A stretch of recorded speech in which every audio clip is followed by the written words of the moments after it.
Welcome. At the end of the last video, an email address was included. This is not a dedicated website yet, but that is in the pipeline. My friends and I are somewhat hampered by lack of IT expertise, but we are doing our best with limited resources.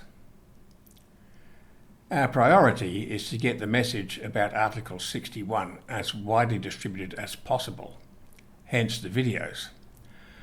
But of course, for many people who have a very limited understanding or knowledge of history, and particularly constitutional law, the process of getting someone under oath can be complex in terms of preparing the ground.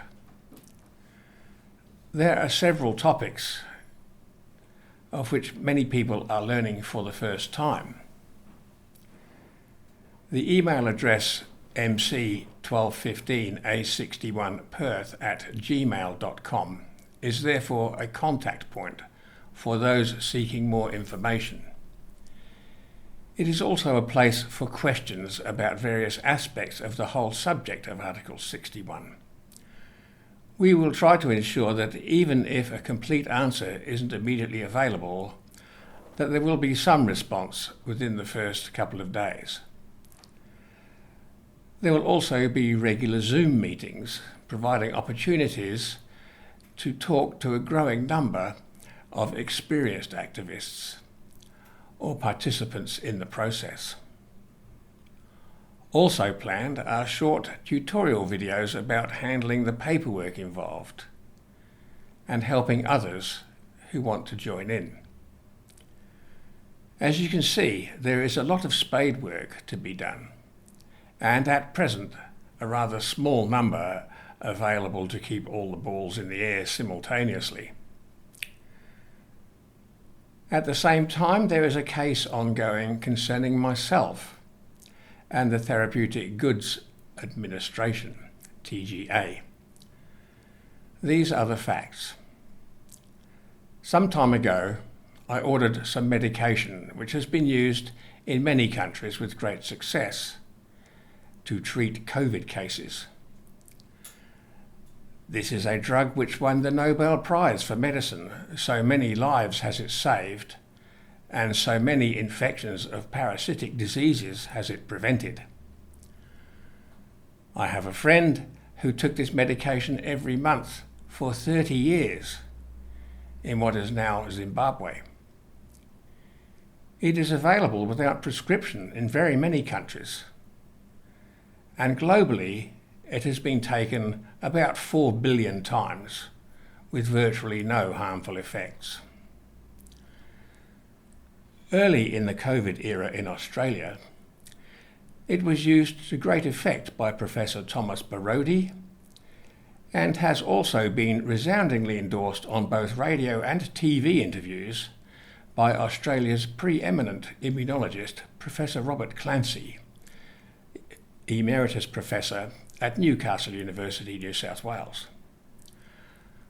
When discussing trials which were taking place around the world involving ivermectin, Professor Clancy said that the results were so clearly in favour of this medicine that many researchers were doubting the ethics of using control groups because it meant that so many people were being denied proven effective treatment.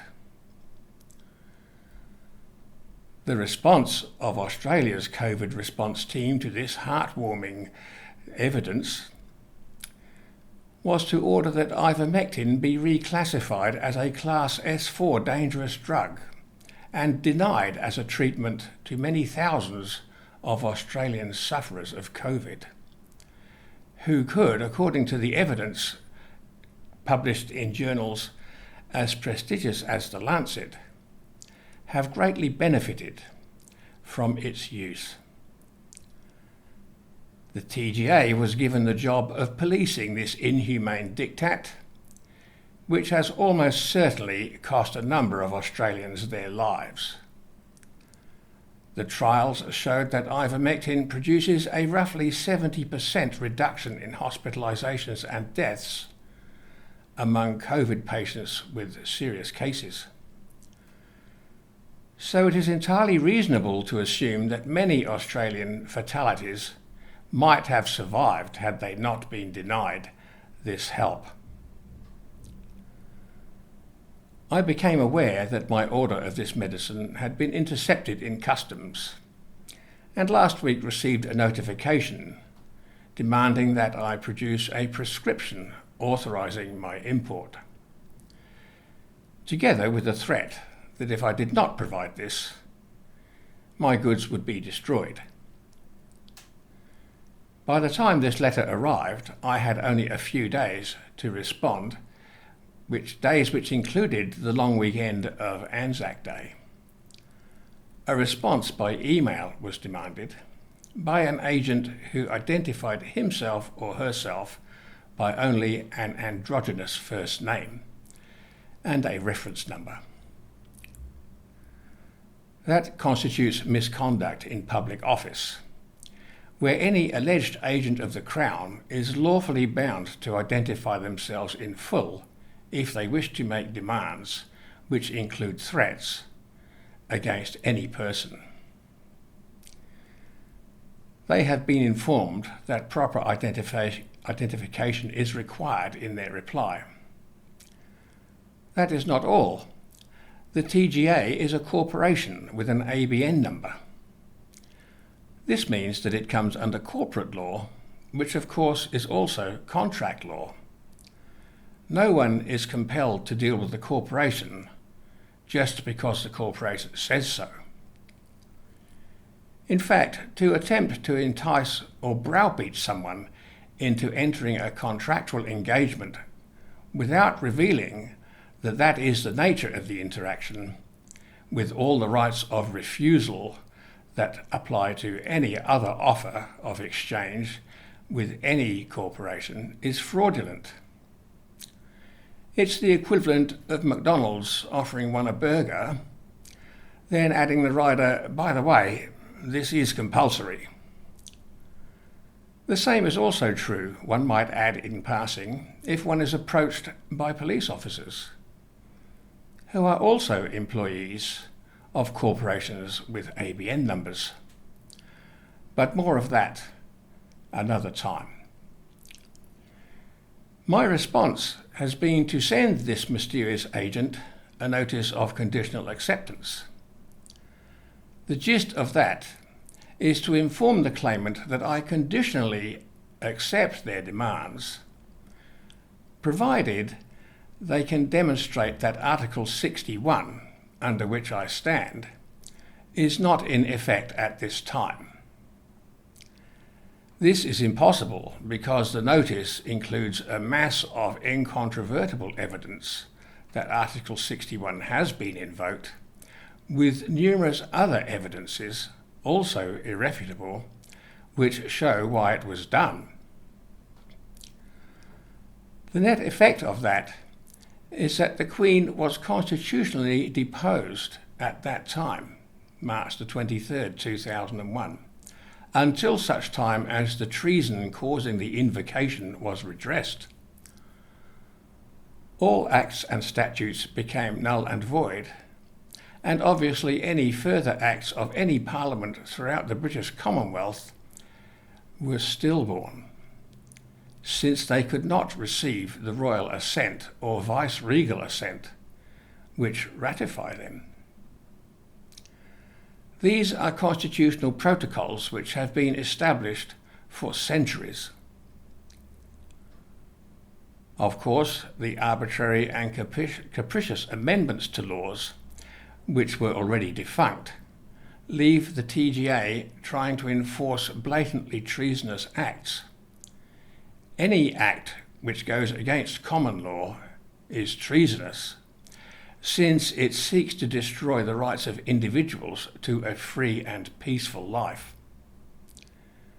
The entire edifice of corporate law into which Australians have been betrayed is fraudulent, and it is the duty, as already stressed before, of every citizen to seek its destruction. That duty is under Article 61, a specific royal command to everyone. Denial of such constitutional protocols is sedition, punishable by life in prison and full stripping of assets. Should the TGA fail or refuse to rebut this notice, they will get another couple of chances.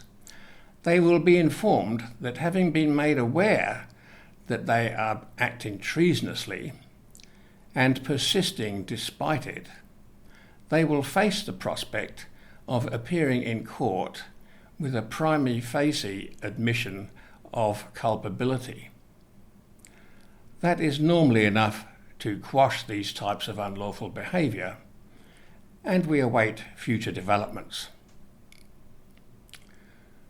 One wonders how long it will be until the bulk of the Australian population realises that there is no lawfulness in our political scene, that we are being ruled by criminals who, because of the ignorance and timidity of the masses, are becoming ever more emboldened in their tyranny. But it was ever thus. Even the American War of Independence had the active support of a mere 20% of the population. There was another small section who were willing to see which way the tide was flowing before taking sides, but the vast majority were content to live under oppression if they had basic food and shelter. In all these historical movements opposing tyranny, there have been the few movers and shakers leavening the doughy mass of the population.